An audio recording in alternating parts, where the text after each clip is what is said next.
এয়া নিখাৰ আঞ্চলিক বাতৰি আপোনালোকে চাবলৈ আৰম্ভ কৰিছে আপোনালোকৰ প্ৰিয় চেনেল আসাম লাইভ 7 আজি নিখাৰ প্ৰথমটো খবৰ ওদালগুৰি জিলাৰ ভটিয়াচাং চাবাগিছাৰ ৰাজহুৱা প্ৰেক্ষাগৃহত 21 সংখ্যক আদিবাসী জাতীয় শহীদ দিৱস উদযাপন ওদালগুৰি জিলাৰ পানেৰীত অৱস্থিত ভটিয়াচাং চাবাগিছাৰ ৰাজহুৱা প্ৰেক্ষাগৃহত সদৌ আদিবাসী ছাত্ৰ সন্থা আশা ওদালগুৰি জিলা সমিতিৰ উদ্যোগত আৰু পানেৰী আঞ্চলিক সমিতিৰ লগতে ৰাইজৰ সহযোগত 21 সংখ্যক আদিবাসী জাতীয় শহীদ দিৱস পালন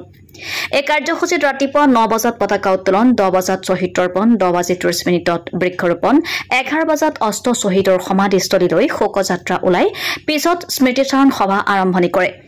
এই সভাত সদৌ অসম আদিবাসী ছাত্ৰ সন্থাৰ কেন্দ্ৰীয় সমিতিৰ সভাপতি প্ৰদীপ নাগ ওদালগুৰি জিলা সমিতিৰ সভাপতি বাবুল পাইক পানেৰী আঞ্চলিক সমিতিৰ সভাপতি তিলক ৰচন বাৰা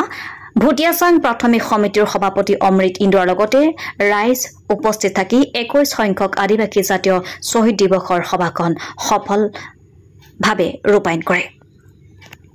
আজি নিখাৰ দ্বিতীয়টো খবৰ কলিয়াবৰত উদ্ধাৰ হৈছে এডাল প্ৰকাণ্ড মুচুৱা গুমসাপ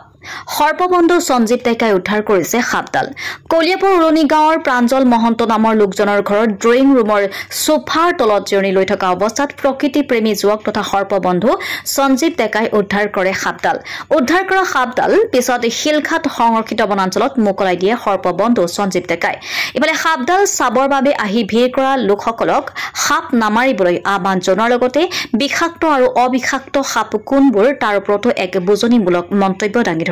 সৰ্প বন্ধুগৰাকীয়ে আজি নিখাৰ তৃতীয়টো খবৰ 2 সহস্ৰাধিক মহিলাৰ দ্বাৰা দিহানাম প্ৰদৰ্শন মণিকাঞ্চন সাংস্কৃতিক দলৰ উদ্যোগত আৰু শিৱসাগৰ জিলা আইমাতৃ সমাজৰ সহযোগত সদৌ অসম ভিত্তিত দিহানাম আৰু আঞ্চলিক ভিত্তিত শিশু ভাওনা প্ৰদৰ্শন গৰিসাগৰ উন্নয়ন খণ্ডৰ অন্তৰ্গত মহামিলন ক্ষেত্ৰৰ ৰুদ্ৰসাগৰ ৰাধিকানগৰ বৰনামঘৰ প্ৰাংগণত আজি 2 সহস্ৰাধিক মহিলাই একেলগে দিহানাম প্ৰদৰ্শন কৰে দিনজোৰা কাৰ্যসূচীৰ অনুষ্ঠিত হোৱা দিহানাম পৰিৱেশনত অসমৰ ভিন্ন প্ৰান্তৰ পৰা অহা মহিলাসকলৰ অমৃতময় ৰসেৰে পৰিৱেশ জীপাল কৰি তোলে আজি নিখাৰ চতুৰ্থটো খবৰ কলিয়াবৰত নতুনকৈ নিৰ্মাণ হ'ব লগা 4 লেনযুক্ত পথৰ বিৰোধিতাৰে পুৱাই প্ৰতিবাদ চাহ শ্ৰমিক আটছাৰ চিকনি চাহ বাগিচাত কলিয়াবৰ আটছাৰ উদ্যোগত বাগিচাখনৰ শ্ৰমিক ৰাইজে পুৱাই তীব্ৰ প্ৰতিবাদ সাব্যস্ত কৰে কলিয়াবৰ পৰা নুমলীগড়লৈকে নিৰ্মাণ হ'ব লগা 4 লেনযুক্ত পথছোৱা চিকনি চাহ বাগিচাৰ মাজেৰে যোৱাক লৈ তীব্ৰ প্ৰতিবাদ চাহ শ্ৰমিকৰ বাগিচাখনৰ পৰা প্ৰায় 200 বিঘা ভূমিৰে নিৰ্মাণ হ'ব লগা পথছোৱাক লৈ তীব্ৰ প্ৰতিবাদ চাহ শ্ৰমিক আটছাৰ উদ্যোগ বাগিচা ধ্বংস নকৰাকৈ পথ নিৰ্মাণ কৰক অন্যথা আন্দোলন অব্যাহত থাকিব বুলি হুংকাৰ আটছা চাহ শ্ৰমিকৰ আজি নিখাৰ পঞ্চমটো খবৰ দিখৌমুখ মহাবিদ্যালয়ৰ 43 সংখ্যক প্ৰতিষ্ঠা দিৱস উপলক্ষে আজি বক্তৃতা আৰু সাংস্কৃতিক অনুষ্ঠান শিৱসাগৰ জিলাৰ দিখৌমুখৰ উচ্চ শিক্ষাৰ অনুষ্ঠান দিখৌমুখ মহাবিদ্যালয়ৰ 43 সংখ্যক প্ৰতিষ্ঠা দিৱসৰ লগত সংগতি ৰাখি এক বক্তৃতা আৰু সাংস্কৃতিক অনুষ্ঠান অনুষ্ঠিত হয় কৃত্ৰিম বুদ্ধিমত্তা আৰু ডিজিটেল প্ৰযুক্তিবিদ্যাৰ আগ্ৰাসনৰ সন্ধিক্ষণত জ্ঞান চৰ্চাৰ প্ৰয়োজনীয়তা শীৰ্ষক বক্তৃতা অনুষ্ঠানত বক্তৃতা প্ৰদান কৰে যোৰহাট মহাবিদ্যালয়ৰ প্ৰাক্তন অধ্যক্ষ তথা বিশিষ্ট লেখক আৰু ইতিহাসবিদ ডক্টৰ দেৱব্ৰত শৰ্মাই মহাবিদ্যালয়ৰ প্ৰতিষ্ঠা দিৱসত মহাবিদ্যালয়ৰ ছাত্ৰ-ছাত্ৰী শিক্ষক শিক্ষয়িত্ৰীৰ লগতে মহাবিদ্যালয়ৰ প্ৰাক্তন ছাত্ৰ-ছাত্ৰী আৰু স্থানীয় ৰাইজ উপস্থিত থাকে আজি নিখাৰ ষষ্ঠটো খবৰ দক্ষ মানুহৰ কেতিয়াও মৰণ নাই দক্ষ মানুহে কেতিয়াও কাম বিচাৰি নিবনুৱা হ'বলগীয়া নহয় মন্ত্ৰী জয়ন্ত মল্লবৰুৱা সমগ্ৰ ভাৰতত সংস্থাপন লাভ কৰা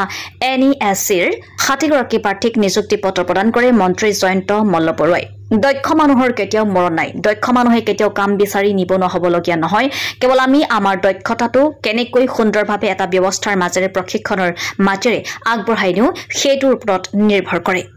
এই মন্তব্য অসম চৰকাৰৰ দক্ষতা নিয়োগ আৰু উদ্যমিতা বিভাগৰ মন্ত্ৰী জয়ন্ত মল্লবৰুৱাৰ মহানগৰী গড়চুকস্থিত উত্তৰ পূব দক্ষতা চেণ্টাৰ NESCৰ আজি শিক্ষা প্ৰতিষ্ঠানটোৰ শিক্ষাৰ্থীক নিযুক্তি পত্ৰ প্ৰদান অনুষ্ঠানত ভাষণ প্ৰদান কৰি মন্ত্ৰীগৰাকীয়ে এইদৰে মন্তব্য কৰে শিক্ষাৰ্থীসকলক উদ্দেশ্যি দিয়া ভাষণত মন্ত্ৰীগৰাকীয়ে কয় যে এটা ডাঙৰ সপোন লৈ সম্ভাৱনাৰ আগত লৈ আমি NESCৰ কাম আৰম্ভ কৰিছিলোঁ আমি যি ধৰণে চিন্তা কৰি NESC আৰম্ভ কৰিছিলোঁ সেই কামবিলাক যেন সফলতাৰ দিশেৰে গৈছে আজি আমি অনুভৱ কৰিছোঁ তেওঁ কয় যে প্ৰথম যেতিয়া আমি এই NESCৰ আৰম্ভ কৰিছিলোঁ 4টা ট্ৰেডত ইয়াৰ পাঠ্যক্ৰম আৰম্ভ কৰা হৈছিল 400 ছাত্ৰ-ছাত্ৰীৰ সিট কেপাচিটিৰে পাঠ্যক্ৰম আৰম্ভ কৰা হৈছিল প্ৰথম এটা দুটা বছৰত 40 জন 50 জন বা 60 জন ছাত্ৰ-ছাত্ৰীৰ সংখ্যা আছিল আৰু ইয়াত যিসকলে প্ৰশিক্ষণ গ্ৰহণ কৰিছিল সকলোৱে সুন্দৰভাৱে প্লেচমেন্ট লাভ কৰিবলৈ সক্ষম হৈছিল যদিও আমি ছাত্ৰ-ছাত্ৰীৰ নামভৰ্তিৰ সংখ্যা 100% লৈ লৈ যাব পৰা নাছিল যোৱা বছৰ 196 গৰাকী ছাত্ৰ-ছাত্ৰীয়ে নামভৰ্তি কৰিছিল প্ৰায় 50% লৈকে আমি গৈছিল আৰু এবাৰ আমি 100% বিশ্বাসী যে এবাৰ আমাৰ 400 ছাত্ৰ-ছাত্ৰী হ'ব তথা 100% সিট আমি সম্পূৰ্ণ কৰিবলৈ সক্ষম হ'ম আজিৰ অনুষ্ঠানত প্ৰথম পৰ্যায়ত নিযুক্তি পত্ৰ লাভ কৰা এই 60 গৰাকী শিক্ষাৰ্থীক উদ্দেশ্যি মন্ত্ৰী বৰুৱাই তেওঁলোক সকলোকে নিষ্ঠা আৰু সততাৰে নিজৰ দায়িত্ব আৰু কৰ্তব্য পালন কৰিবলৈ আহ্বান জনায় তেওঁ লগতে কয় যে এয়া মাত্ৰ তেওঁলোকৰ কৰ্মজীৱনৰ আৰম্ভণি আৰু পৰৱৰ্তী সময়ত তেওঁলোকৰ যোগ্যতাৰ ওপৰত ভিত্তি কৰি তেওঁলোক নিজৰ কৰ্মক্ষেত্ৰত আগুৱাই যাব